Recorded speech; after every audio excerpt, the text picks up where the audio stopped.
Unlock the power of your mind. This is Provocative Enlightenment with Eldon Taylor. Welcome to another hour dedicated to inquiry, reflection, questions, possibilities, and more, all in our effort to understand exactly what enlightenment means and what it is to be enlightened. Indeed, an hour dedicated to learning something more about ourselves, an hour designed to help us integrate all of our knowledge and perhaps even challenge some of those old ideas about the world we live in and the people we have become. This is an hour where we strive to evaluate knowing as inseparable from the total experience of reality. I'm Eldon Taylor, and this is Provocative Enlightenment. Last week, our guest was dream expert Dr. Jillian Holloway. She shared a couple of pieces of novel work with us, suggesting that our dreams are often preparatory and that they come in stages during our development. She also indicated that her research suggested that there was a certain personality type, perhaps as the result of unique family peer socialization, that experienced precognitive dreams. It was a very interesting hour, and if you missed the show, be sure to check it out in our archives. Kevin had this to say about the show. I thought today's show was excellent. The guest was really articulate and confident with her analysis. Elaine wrote, great show, Eldon. I think the best part of the message on dreaming for me is that Dr. Holloway talked about dreams showing us, preparing us for life and situations. Well, I agree with that, Elaine. The preparatory idea is indeed fascinating. Thanks for your feedback. JJ wrote, love your show. Well, thank you, JJ, and thanks for getting me that information that I needed. Sonny wrote, the very forum Eldon seeks to offer with provocative enlightenment is what I felt spirits say. Now join in. I invite anyone who is seeking more in the way of enlightening subject material to listen to this show. I look forward to so much more provocative enlightenment. Well, thank you very much, Sonny, and we'll do our very best to live up to your encouraging words. Jennifer wrote, hi, Ravinder. Thank you for asking my question about the out of the chat room this week. I love the chat room because it makes me feel engaged with the show. Although I can't call from work, which is where I am during the show, I am able to get involved in another way, and we have so much fun in the chat room. Now, that's a really nice note, Rav. Are you going to thank Jennifer? I'm thanking her right this second. Hi, Jen. She's in the chat room She's now? right here. Okay. Izelda wrote, hi, Eldon. Whenever I listen to your Intertalk CDs, especially the Ozo CDs, I always picture you talking to me. It's like you're my dad telling me that I can do it all.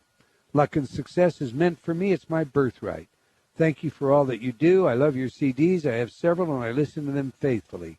They have changed my life for the better. Peace and love to you. Well, thank you very much for your warm remarks. You just gave me a new warm, fuzzy feeling, and I treasure those. I will use your letter, Zelda, to remind our listeners that we offer a number of Intertalk programs as downloadable MP3s at absolutely no charge. It's all a part of our own Pay It Forward program, so you can get yours by visiting eldontaylor.com and choosing free programs from the left-hand navigation pane. Do it today.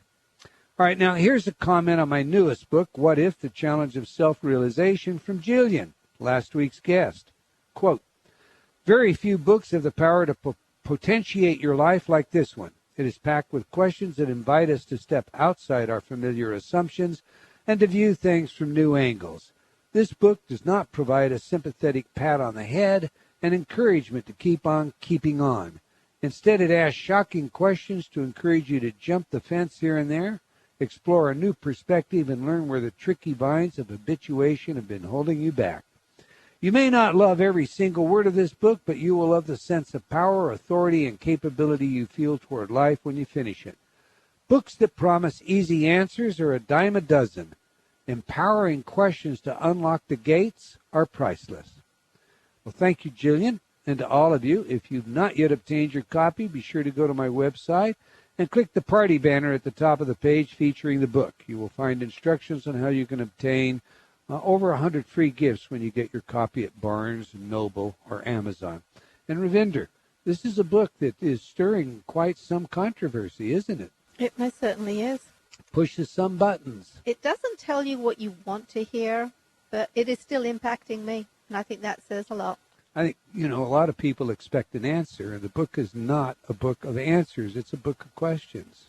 But that's where the answers lie within. I couldn't agree more. But at any rate, if you may not want to get the book, that's just a warning. Manawa wrote, I'd be very interested to hear Eldon interviewing Eric Maisel, author of The Atheist Way. Both Eric and Eldon focus on ways of finding and deciding on meaning in one's life and the steps one needs to take to do just that. Although seemingly at different poles, I think there is very fertile matter to go over here, one I would enjoy tuning into. Love your work, too, by the way. Well, thank you, Manawa, and we have reached out to Eric. We'll see if he's willing to join us. I'm quite willing to have that conversation. Finally, Elaine wrote, Hi, Eldon, I want to participate in your offer, a great offer for the I Can Do It online. Is it like going to the chat room on your site, sort of? I am just asking before I commit so I can see how it all works. Thanks. Well, thanks for the question, Elaine, and I'll use it to invite all of our listeners to attend this Thursday, 4 p.m. Pacific, 7 p.m. Eastern, for a special 2-hour presentation titled Mind, Meaning, and Mysteries.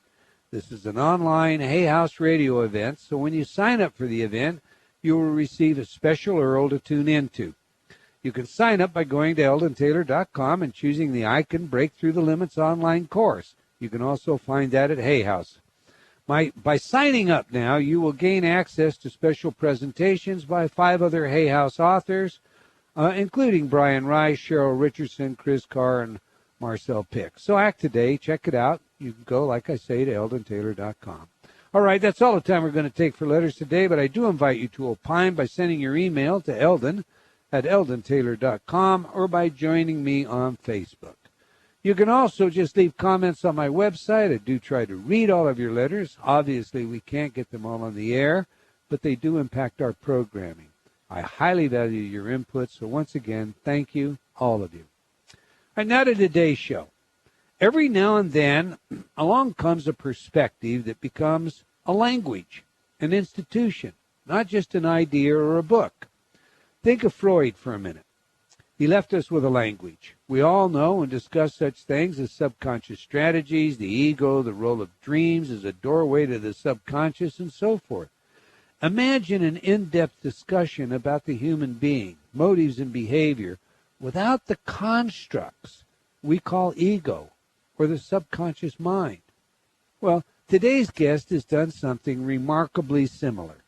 There are some great authors that add to our vocabulary, like Lewis Carroll and Rosy-Colored Glasses, or Joseph Heller's Catch-22, and so on. Our guest today didn't just give us a catchy label or phrase, but an entirely novel way to understand communication between men and women. Everyone today must have heard at one time the phrase, men are from Mars and women are from Venus. This phrase has come to be a standard when expressing the communication differences between the two sexes, and it's nothing less than the title to a now famous book that sold over 50 million copies and was written by today's guest, Dr. John Gray. Now, my lovely wife, who is smiling right now, remembers reading this book and discovering that, there are such things as caves and men do hide in them. And it made a remarkable difference in our relationship. It most certainly did. Okay. Most certainly did. Dr. John Gray is the best-selling relationship author of all time. He is the author of 16 books, including the New York Times #1 bestseller. Of the last decade, Men Are From Mars, Women Are From Venus. He is an internationally recognized expert in the fields of communication and relationships. His unique focus is assisting men and women in understanding, respecting, and appreciating their differences. He has appeared on numerous national television and radio shows, including, of course, The Oprah Show, Good Morning America, The Today Show, The CBS Early Show, The View, and many more. His newest book, which is a great read, you're definitely going to want to get this one, Venus on Fire, Mars on Ice, deals with a hormonal balance as a key to life, love, and energy. In the book, he reveals the connections between hormone levels and happiness. And if that sounds blasé or boring, it is not, I guarantee you. and he advises men and women to harness the connections between stress, blood sugar, body fat, and behavior to create lifelong passion and better health. So let's get right to our special guest. Welcome to Provocative Enlightenment, Dr. John Gray. Hi, good to talk to you. It's a pleasure to be on your show. It's our pleasure indeed, sir. Let's begin, if we may, by having you tell our audience how, when, and why you first became interested in the differences, other than the obvious differences, between men and women. Well, practically speaking, as a marriage counselor back in the 70s and 80s, a common theme in those days is that men and women are supposed to be the same. And what I observed as a therapist is it kept creating more trouble. Women were expecting men to respond to situations the way women did. And if men didn't, then women would be upset and be bothered. They had no way to understand men if men truly were different. And that was my premise. I developed these ideas, ironically, because for 9 years I was a celibate monk. And then I started becoming a marriage counselor.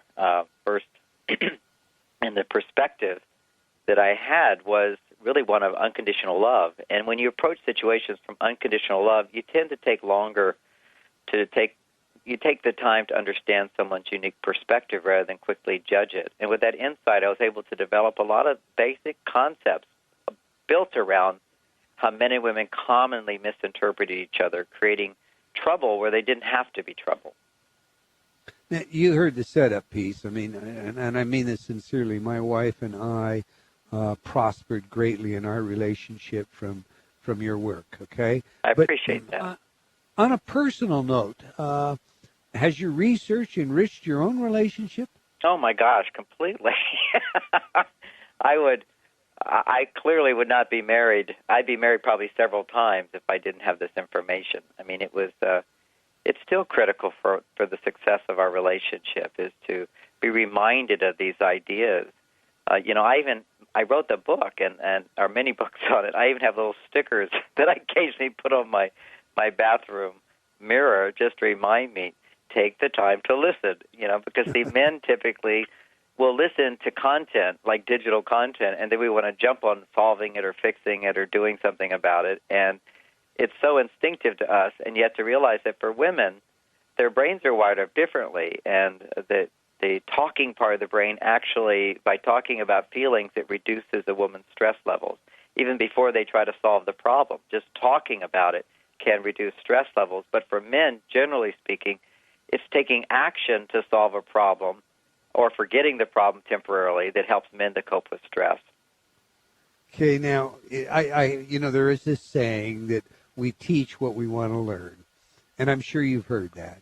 I look at the books that you've written, and I see kind of an evolving path, and I just kind of have to ask. I think I saw that you're at the age where you're beginning to pay attention to hormonal balances. Right. Did you live into this? Is there kind of are we looking, when we look at the stories of your different books, are we actually looking at your life as you're evolving? Absolutely, and I share those stories right from my life. This is my journey. Some of us, I'd say my gift is the ability to articulate ideas in front of an audience, and I'm an eternal student, so I continue to learn, and everything I learn, I then present to my groups, and particularly the things I've been successful at, I thrive at sharing those ideas as well. All right, let's go to your new book. You address the different ways in which men and women deal with stresses in their life. Tell me, okay, why is it important to understand this, and how do they differ? Well, it's so important. It's like your wife was mentioning, that understanding that sometimes you go to your cave, it helps you to interpret that behavior correctly. Often, when a man tends to withdraw and want to be alone for a little while, I call that cave time, a woman can see, she can misinterpret that and take it personally and think, he doesn't love me. He doesn't care about me. I'm not important. Why doesn't he want to ask me about my day? Why is he ignoring me? And so that was a way of explaining it. And now, today, we're under more stress than ever before. So for many people, these differences are even more exaggerated. And we've got now 20 years of research at the universities backing up those basic ideas I wrote about so long ago. And for example, men going to their cave, now we understand that men's bodies, basically to be healthy and be in a good mood, require about 30 times more testosterone than a woman. And so that's one big difference. The next difference is during the day, because men have a greater muscle mass and the way their bodies are designed, men tend to use up their testosterone very quickly, unlike women. So by the end of the day, a man who needs 30 times more testosterone is needing to rebuild that testosterone, and the way you rebuild it is by, in a sense, going to your cave. They've shown that when men relax their muscles, relaxing the muscles in a non-stressful environment actually rebuilds testosterone levels. So men may not know all this. They just know that when they come home after a day of work, they just want to sit down and relax for a while and forget all their problems. And their wives, who don't have that same dynamic for coping with stress, have a different reaction, which is often it's the need to share with their partner, to communicate, to interact, to have a personal relationship at that time, because those activities will stimulate the release of a hormone called oxytocin. And oxytocin is a hormone that lowers stress in women. And it's our lifestyle that determines how much oxytocin we have. And what happens is men typically have plenty of oxytocin, but women run out of it very quickly because the higher estrogen levels are, the more you use up your oxytocin. And when oxytocin levels are used up, then women have no way to lower their stress level. So if you look at, so what I've done in this book is, what are all the different ways women can first understand how they cope with stress, but second, how they can make more oxytocin, and third, how a man can help her to do that as well. Not putting the whole burden on the man, but at least I know how I can support my wife from a more efficient perspective. So, okay, the man comes home at the end of the day. He's worn out. He's gonna sit down maybe on the sofa and turn on the news or do something, curl up in his recliner with a book or something. I've got that right. That's the concept, right? Yes. Okay, and not forever. I'm not like saying, here's a free pass, men, just ignore your wives, and women just live with it. Right. No, I got you. I'm just helping to explain why that phenomena happens, and yet there are tools that I talk about in the book on, how to engage your partner. But that couch can become quite cozy, and guys don't realize that what their wives are needing from them, so it doesn't always motivate men to get off the couch. So that's what my book's about as well. Right. Now, the woman comes home at the end of the day. What is it that she needs besides conversation? Oh, well, she needs attention. She needs support. It depends upon the home.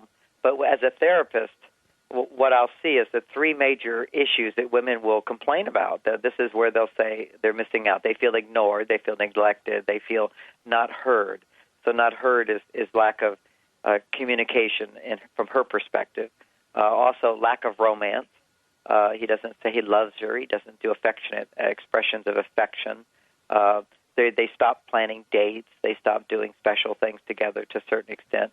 And then there's another category where women will tend to complain, gee, I'm overstressed, I'm doing everything, and I'm not getting any help from my husband around the house. So those are the three areas, and they all equate into one concept, which is that when a woman feels alone or isolated, it doesn't rebuild her oxytocin. And certainly a guy sitting in his couch in the cave it makes a woman feel alone. And so there's no sort of oxytocin being rebuilt, particularly if she's thinking, my husband doesn't care about me, he doesn't want to support me, and I'm all by myself here. I mean, there's one thing about being alone. Another thing is feeling alone when you're right next to somebody that used to love you. And in her mind, she can be thinking that when really the truth is much farther from that, and that she's got some misinterpretation of the situation. One is, why is he pulling away? It's not personal. Two is does he not care, and is he willing to help? Is he willing to support? Of course he is, but she doesn't know that. It's like I'm up at I have a ranch where I teach some of my workshops, and my wife is packing up the house, and I'm out talking to the ranch hands, and they're willing to do anything for me and for her, and we're standing there talking, and Bonnie's walking up, and she's got all these bags, and she stops, and she says, isn't one of you going to offer to help me? And we all jump to offer to help her, but men don't typically think to help unless they're asked to do things. And, of course, there's some exceptions to this, but typically when women complain that men aren't helping, it's often, if I analyze it, is that women haven't yet been taught how to ask those men, nor have men been taught that women aren't really good at asking, so you have to offer whenever possible. So if I've got this straight, then the call to all of us guys is when we get home, pitch in, do the dishes, do some house cleaning, give the wife a big hug, sit down, have a cup of tea or a cup of coffee, a little bit of a chat before you crawl onto that sofa and crash. Well, no, that's not my message. I'm not about shoulds for people. That would be ideal if that works for somebody.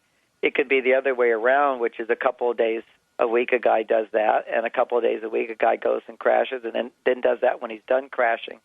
It's kind of a sense of, a woman wants to talk to her husband. How long should she talk every day? It's too regimented. It's too restricted. It's too right and wrong. And I don't live in that world, but I do explain that women have these needs, and they're important, and men have their needs, and they're important. And each couple is going to work out how they meet those needs. I've heard women who say, "Oh, my husband helps with everything," and then you find out what he does. He makes eggs on Sunday morning. And then you find out this woman who says, "My husband doesn't help at all," and you find out the guy's vacuuming the house, he cleans the garage, he fixes the computer, he fixes the roof, he does the laundry, he does all these things, but she has her perception, So relationships are extremely complicated, and the last thing I would want is for someone to be quoting me saying, "John Gray says you should do this, this, this, this." I have no problem. I have no problem somebody saying John Gray says women need this and men need that, because these are realities that are true. So have you thought about taking up politics quite clearly, right? No, I would not get close to politics. Well, you gave me a very politically correct answer. As a therapist, what else can I say? I've taken up therapy. In therapy, you never sit there. For me as a therapist, I do not tell couples what they should do. I help them understand each other. For example, I help teach women how to, first of all, realize that if a man's not automatically doing things for you, then you need to motivate him. And she will often think, "I shouldn't have to motivate her." And I go, "Yes, you do. And the fact that he isn't motivated is not a sign he doesn't love you." And men can say, "Well, if she wants this, she should ask for it." And I say, "Well, maybe she has difficulty asking for it. Let's start working on how making it comfortable for her to ask for things." And so there's a way of hearing people's needs and then finding unique solutions. Everybody is so complicated that to say one size fits all is not my message at all. But what I am standing on is really, really important information that says that men and women are truly very, very different in very significant ways. And there's so much discontent today in relationships. So many people have just given up on relationships. A lot of people listening to your show have just given up on relationships. And so they find their primary relationship is more of a spiritual relationship or a self-help relationship. And they sort of given up on that other one. And, it's not your case. I know that's not your case. But, it all connects together. But you can do your very best, but if you don't have the right skills for relationships, they won't work out. All right, let's pick that back up after the break. You're listening to Provocative Enlightenment Radio. My guest today is Dr. John Gray, and we're discussing his new book, Venus on Fire, Mars on Ice. If you're in our chat room, enjoy the short film Ravinder has for you today featuring our guest. We'll be right back after these words from some of our friends. Be sure to stay tuned.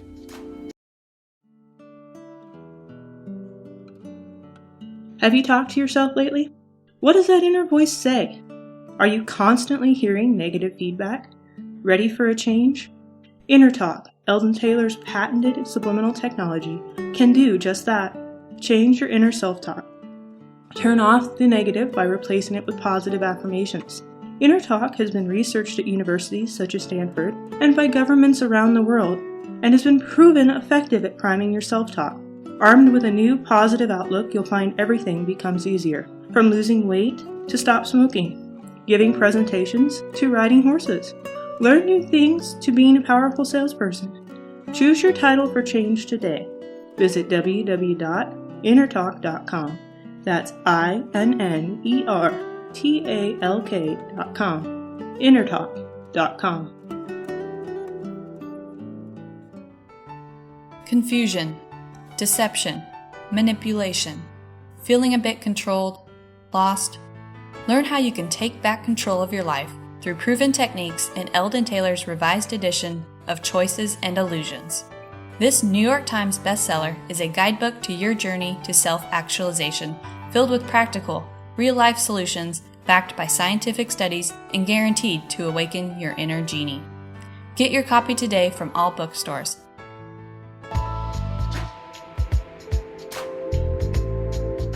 Unlock the power of your mind. This is Provocative Enlightenment with Eldon Taylor. Welcome back. If you just joined us, we're discussing with author, I'll get that said right, Dr. John Gray, his new book, Venus on Fire, Mars on Ice. But before we get back to today's show, I want to invite you to check out my blog at the Huffington Post. This week's blog has stirred some controversy. I don't know why that is, Ravinder. What is the deal with controversy and provocative in me? I mean, what is that all about, huh? You are provocative. All right. Also, how about liking our Facebook fan page for Provocative Enlightenment Radio? As a fan of the show, you'll receive special announcements and incentives from time to time. It's just our way of thanking you for your support. I would also like to invite you to join me on Facebook while you're there, and of course you can follow me on Twitter. And we welcome your calls now this next half hour. But as we get back to the show, just before the break, we were talking about, or Dr. Gray was speaking about failed relationships and people that just give up on them. And I recently did an article or did a paper on this. So right on the top of my head is the fact that the divorce rate in America is now, for all intent and purposes, nearly 50%. Oh, no, it's much higher. It's unbelievable. Yeah, when you look at the divorce rate, it's 50% of first marriages get divorced, 60 to 70% of second marriages, and 80 to 90% of third. Yeah, 67% of second and 74% of third marriages, and according to the Institute of Professional Psychology. But that's incredible numbers, and when you realize, and I sit here. And I'm gonna add another accolade or praise to you, sir, because as I sit here, I look at my lovely wife. We've been married for 21, coming 22 years, and there was a point in time, maybe 18, 19 years ago, that all of the, the excitement, the glamour, the hormones, they kind of wore off, and then there was a absolute inability to communicate. We didn't relate at all. And had we given up, had we walked away, had maybe not your material come along, had there not been something there, we would have been one of those statistics. So what is it that you tell everybody today? Well, I tell them a lot, but I was reading over, if you don't mind, I was just reading, you have the blog that's going along with the show, so during your break, I was reading all the comments that people were making. Right. And, you hear some of these comments like, why should it be the woman's responsibility to motivate the man? And this is, again, it's not her responsibility, but why should it be my responsibility to earn a living in life? I can be a victim, or I can learn how to get what I want. And if we want to flip the side of it, why is it the man's responsibility to listen to the woman, to create dates for the woman, to be affectionate to women? In those cases, women will say, well, if he loves her, he should. So I'll turn around, why is it a woman's responsibility to motivate the man? If she loves him, she should. If you want to put shoulds into the dynamic, it's just understanding that men and women really are different. When a man goes to work, he's motivated because he's getting paid, he's made a commitment, he has a job description. Men traditionally have done what culture's job description was for men, and that used to be enough. For my dad, he was a good guy. He earned a good living. He didn't drink. He didn't smoke. He was spiritual, kind, and generous. He helped the poor. He came home, and he pretty much ignored my wife and the family unless there was some little emergency or crisis, and he handled it. Otherwise, he sat and watched the news. And he was kind of a quiet guy. My mother was very happy with him. He was fulfilling his role as a man in those days. Today, the roles have to change. The roles are changing, and yet we don't have hundreds of years of culture to teach men and teach women what those roles are. So we're in the middle of creating a change. So women have really changed it up, and I like the change. My daughters all have careers, and it's really wonderful, and they're happily married and so forth. And yet, if you're going to shake it up and you're suddenly going to go out and have jobs and work in the world and become much more stressed than women were in the past, then your needs change, and your needs are important, but you have to learn how to communicate to others how to meet those needs. We can't just naively expect men to know what's expected of them, and we need to have realistic expectations that don't ignore the other person's needs as well. So I like to talk from the point of view of whether any man ever reads any of my books, a woman can gain insight about the way men think and feel, about what probably her needs are, and how he can meet them. And there's not any one set of needs, but we can make generalizations. I saw another comment from a woman who says, gee, these stereotypes, they fit some people, but they don't fit everybody. And what I would say back to there, if you look at brain research, if you look at hormone differences between men and women, they do fit everyone to a great extent. We're talking in the 90 percentile. And I'm not saying people should be this way, but if you're stressed and you're a woman, typically you're feeling overwhelmed. You're feeling kind of exhausted. And if you're married for a while, you'll start to feel resentful. When that's the case, these suggestions that I make are enormously helpful. So everything I do is not like women should be this way, men should be that way, but it's more about women, your brains are this way. What will help you cope with stress is this and this and this. Oxytocin-stimulating activities are wonderful. One of the most powerful ways to produce oxytocin to lower a woman's stress is if she's able to talk to her partner about her feelings. Many women say when they're really stressed, what they say is, John Gray says, women want to talk at the end of the day. Well, I don't want to talk at the end of the day. I don't have any time to talk at the end of the day. And I say, that's fine, and that's why you're more stressed. And you may want to get everything done, but it's causing you more stress to do it. If you took the time to learn how to communicate what you feel in a language where your partner didn't feel blamed or criticized or put upon, if you learn that language and you learn that skill of sharing your feelings, it would dramatically lower your stress and improve your relationships and improve your life. So what I'm doing is telling people this is a self-help mechanism that will work that you're not doing now if you're stressed. So certainly women are going to say, well, he says women are this way, but I'm not. And I'm not saying women are this way. I'm saying women's brains are designed so that when you talk about your feelings, it will lower your stress. Men's brains are designed that if they talk about upset feelings, it actually raises their stress. So one solution doesn't fit all. All right. Let me ask you this. I've got to reacting to all the, because I got to see all the comments, so I'm sure it was helpful for some of the people writing in. But I mean, you stole some of the thunder. I had all these questions out of the chat room. Oh, you were already looking at them too. And you were, well, of course, but that's good. We like our guests to go into the chat room. I know. Okay, we like you to go in there and share, so that's great. Now let me ask you this. You're familiar with John Kappas' model of implicit, explicit learning styles? A bit. Okay. So, do you find that in communication, in dialogues between men and women, that a preference to, let me digress, I guess, and make sure I'm clear on this. My wife and I, for example, have two different ways of processing information. So, my wife could say to me, as a case in point, that door should be closed, and I'm literal and direct. I'll just get up and go close the door. But I could say to my wife that door should be closed. She's more or less, implicit, and she'll look at it and say, yeah, you're right. That probably should be closed. Do you find that these styles of communication also enter into the equation? You can sit down and talk, but my experience is sometimes it's just, it's two kinds of languages. You may as well, as you say, it may as well be Swahili and Greek. Exactly. And implicit and explicit are clearly one way of looking at some of the distinctions in the way men and women way people misunderstand each other. And where my little niche would go with that one is where I would say is my wife would clearly say, the door shouldn't be left open. Okay. but she'd be really wanting, and if she really wants me to close the door, she should say, will you close the door? Particularly when it comes to requests, men assume that if you don't ask, then we don't have to do it, that you're either fine with it or you're going to do something. Let me give you another example where women would say one thing and think it's being heard, and men would hear another thing. A woman might say to her husband, would you like to go out to dinner tonight?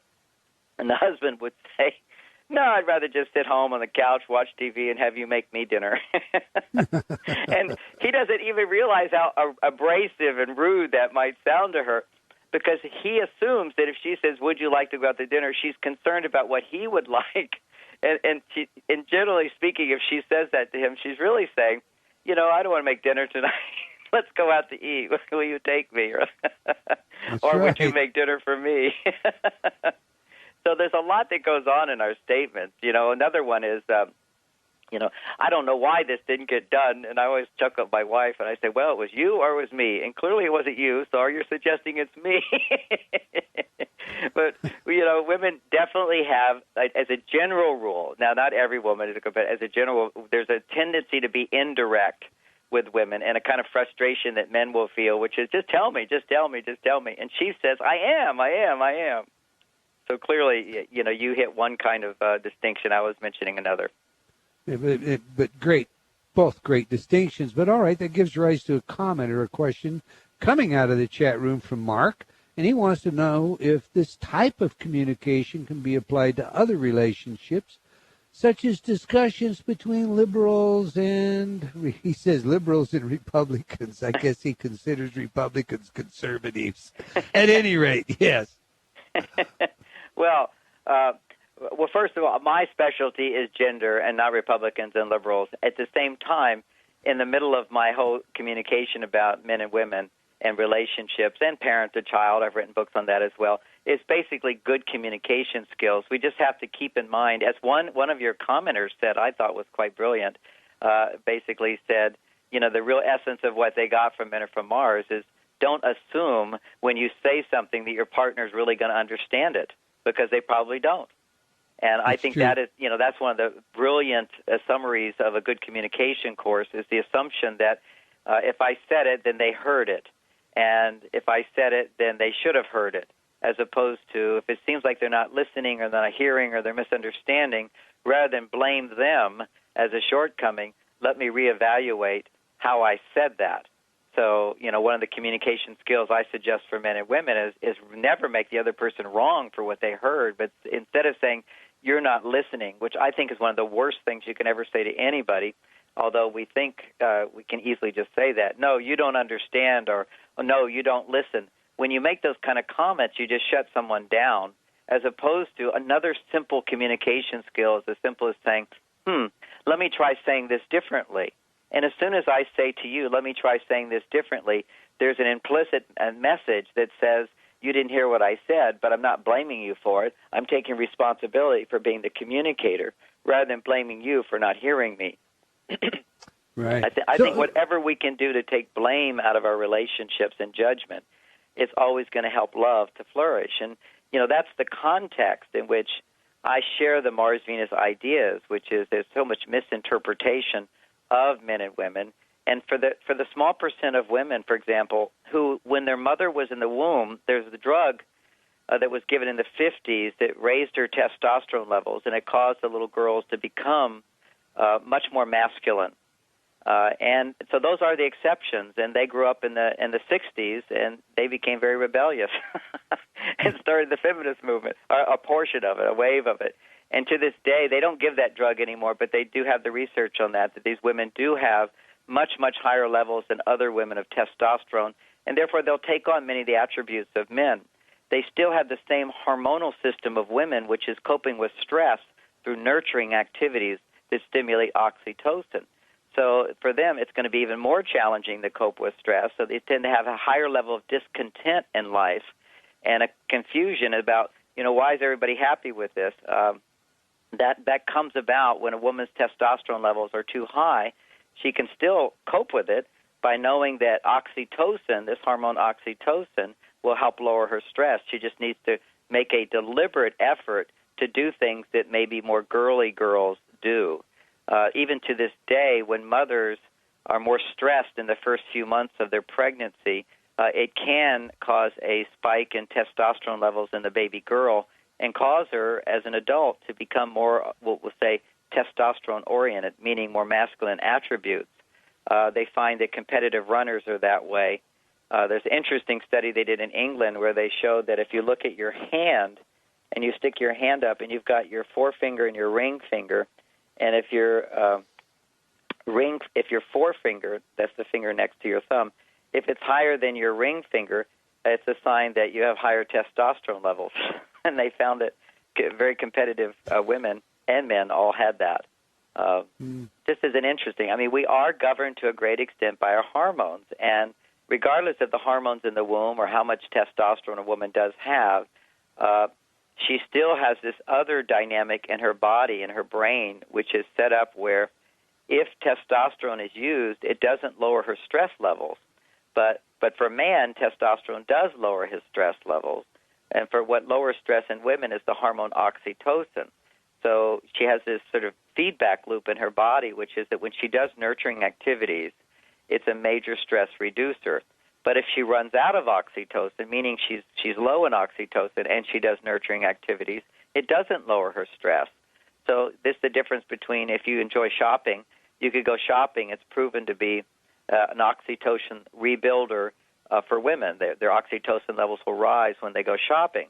But that same nurturing activity, if she was to do it and she's rushed and in a hurry, she'd be releasing testosterone, using testosterone, and that would inhibit the production of oxytocin and it would not go up.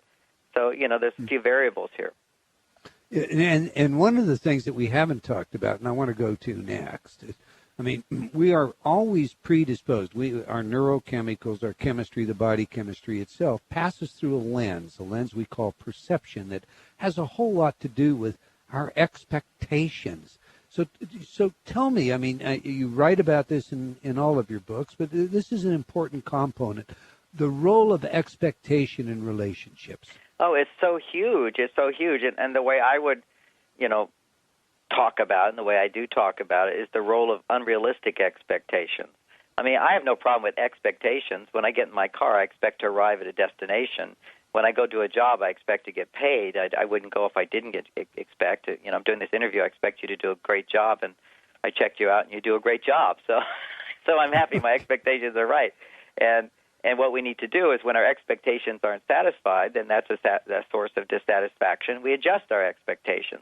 The problem is that people in relationships have so many unrealistic expectations. So I try to help people correct their unrealistic expectations to a more realistic expectation. Let me give you an example of this. One of the big problems in marriage today is what I'll call the feminization of men, which is men, are attempting to become more feminine because women's expectations are such that men should behave in certain ways. And this is happening a lot more in the younger generation, the 20-somethings. The young guys are, see their parents getting divorces, and the girls have all these expectations of guys, and the guys try to fit those expectations, and 3 years into the relationship, all the passion is gone, can't make a commitment, he's interested in some other woman, or if he really was good at being feminized, she loses attraction for him. And so the average length of relationships today is 5 years. That's another statistic. They're living together, and then they move on. And when I counsel these young people, their feeling is that, well, we like each other, we get along, we just don't have that. The passion is gone, the attraction is gone, the sex is gone, and I'm more interested in somebody else. And what I do is analyze, where did the passion go? And if you look at that hormonally, you can just see that for women to be passionate and romantic, she needs a lot of this hormone oxytocin. And for men, they need a lot of this hormone testosterone. So a feminization of male might look like this, where a woman thinks, okay, you should be planning dates, you should know what I want, you should be leaving me flowers and all these wonderful things all the time. And so these young guys, they go overboard to be romantic, and it exhausts them. And then they give up. Now, what I teach, realistic expectations, is men aren't going to know what you like all the time. You need to keep letting us know. You have to, my wife's wonderful. She tells me, this week the Moody Blues are in town. Will you get tickets? I go, yep, I'm good for it. I'd like to go to the symphony. This symphony's here. Would you like to go? And I say, yep, I'm in for it, And so she lets me know, what makes her happy, so then I can deliver that to her. Many men complain, I don't know what she wants. And if I stop being romantic sometimes, Bork gets me, taxes, I'm doing taxes, I'm writing a book. She says, honey, I'm feeling neglected. I love you. I miss you. Will you plan this date for me? Or will you do something and surprise me? She asks, and this is a new lesson for women, because romance is, if women have the idea, the expectation, they should never have to ask for romance, and that it should be automatic. And it is in the beginning, without a doubt. But after a while, if women are feeling a little neglected here and there, they need to ask and know that that's okay. It doesn't mean he doesn't love you that you have to ask. So that would be one of the expectations that I help people overcome, which is the idea that if I have to ask, it doesn't count. If I could make it to the extreme, when women complain there's no romance, often the notion of romance in a woman's mind, sometimes, this is the extreme unrealistic expectation, is that he should know everything I want, even when I don't know, and provide it without my having to ask.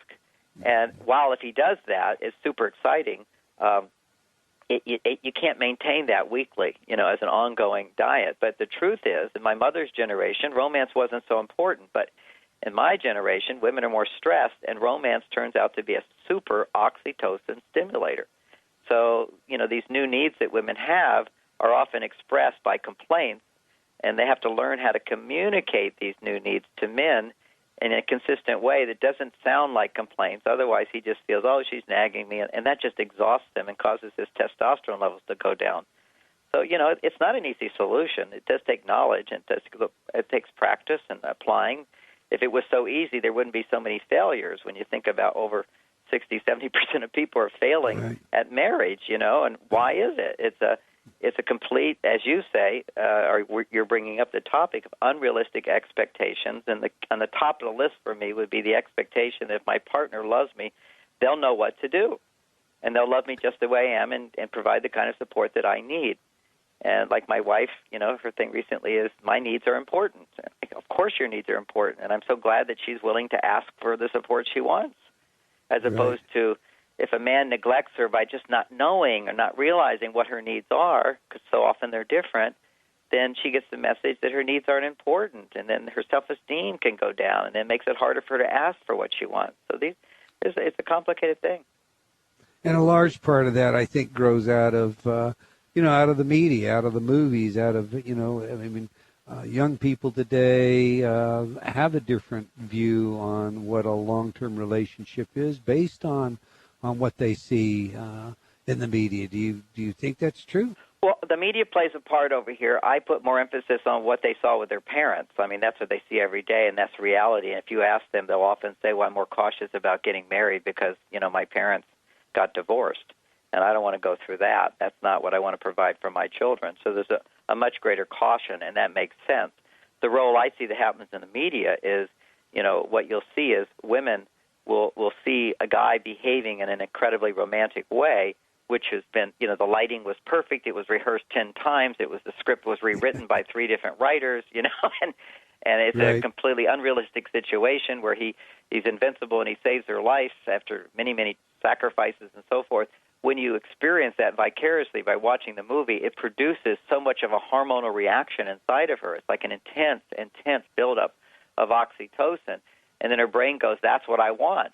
And that, so that's another part of the unrealistic expectation. What they get from home is not having the expectation that marriage can succeed. And Dr. Gray, we have so many more questions to ask you, and we're just out of time. We're going to have to bring you back. But before I let you go, in about 15 seconds, please tell everybody how they can get a hold of you, best way to get your book. Oh, well, they can certainly go to marsvenus.com, and there people write in questions to me, and I have daily videos that I put out in answers to questions. And they can certainly go right on to Amazon, I think, from your site, and purchase the book, Venus on Fire, Mars on Ice. All right, wonderful. We've come to the end of another hour of Provocative Enlightenment. I want to thank all of you for joining us and thank our special guest today, Dr. Gray, Dr. John Gray. It is a great read. Do get a hold of it. Venus on Fire, Mars on Ice. Until next time, remember, believing in yourself always matters.